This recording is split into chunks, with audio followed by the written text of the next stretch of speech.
Well, see, I already forgot to move the... What happened?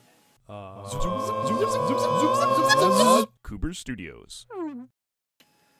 Hello, Cooper Studios fans, and welcome to another Brickfilming Friday.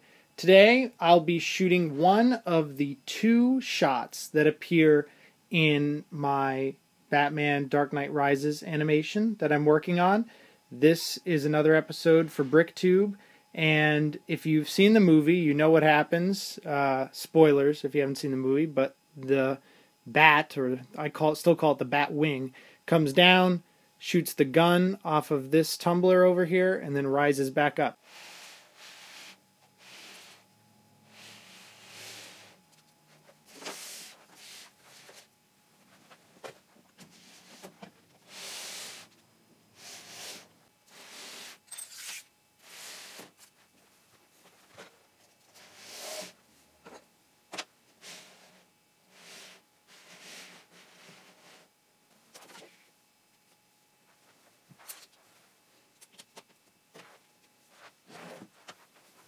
So I've positioned the crane in the right spot that I need. The camera is puttied down and on the table, pointing at what it needs to point at. Now, before I go about animating this and setting it up, because the lights are on and I need to fix some of these figures, I usually always use some sort of thick, hard bristled brush so that I can clean off the models and stuff. I'll have to hold this while I'm doing it. Alright, so what I have to do is just brush off all this dust. I've put on the high lamp so that I can see it, and it's important and shows that you're taking into account every little detail that you can. Alright, so I'm going to start off with the first shot here. And the first shot, the Batmobile is completely out of the frame.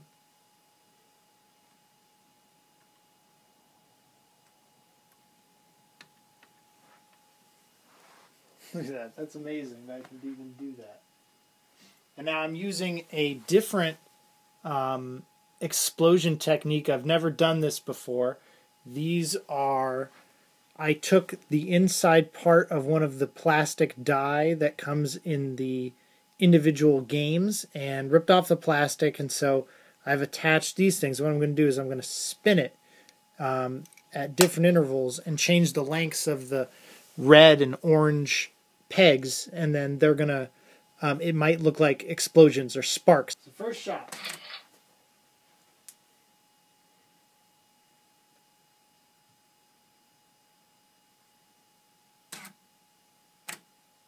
Amazing! Okay, so I've been at it now for a good maybe half hour or so, and I've been taking these explosion pieces and just twisting them for each frame, and it kind of just looks like sparks and flame, and it looks pretty cool. So I'm just going to start tapering it off now because it's the very end of the explosion sequence. So there'll be less movements for me to make with these, and then these will disappear altogether. So I'm going to take these pieces and just attach some of these bricks on top of it, and it will make it look like we're going from a larger explosion down to a smaller one. There. Another red. That works. That's small and insignificant. Pew pew. And I'm also, for each movement of this crane, I'm turning the propellers underneath to give it that extra, because since I went the crane route, I can show more of the underside of this contraption for this shot, so might as well get that kind of detail in there. See, I didn't even move it. Alright, and now we're going to come down for the big shot. It's looking really great, and then I'm going to start moving the camera. Alright, now I can move the crane down again. Whoa, whoa, whoa. Getting ahead of yourself there, crane. The balance on the mechanism is now equal, so it tilts a little bit. Now I'm just adding a couple little pieces to end the explosion effect. and that will finalize it. Overall, I'd say this contraption worked out pretty well, being I put it together in a few hours. Okay, so I want to show you another technique I'm using. This is a really cheap technique. What I should have done is built a complicated twisting mechanism inside this frame so that at a pivot joint here it could also turn on a separate axis.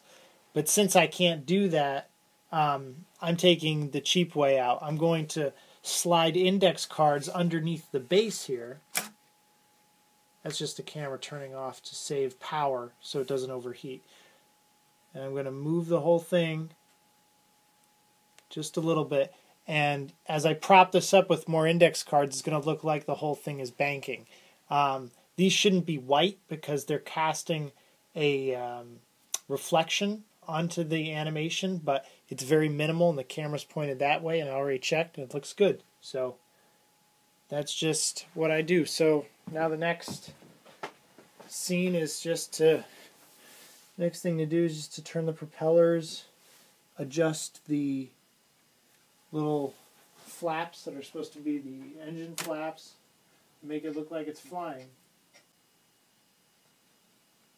Now I'm going to move it again slightly and prop it up with more index cards and repeat the process until it looks pretty good. Oh, you got to see this. So I'm going to show you the sneak peek. This is the final shot being recorded off of Dragon Frame. And I think it looks pretty good. You can see here that I have the little wings. They do their thing. It makes it look pretty dynamic. You can also see the propellers moving.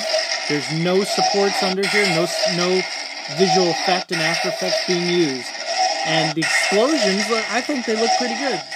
So stay tuned to Cooper Studios here on YouTube for more animations, more Brick Filming Fridays, and more really cool stuff like this, everybody. See you later. Cooper Studios.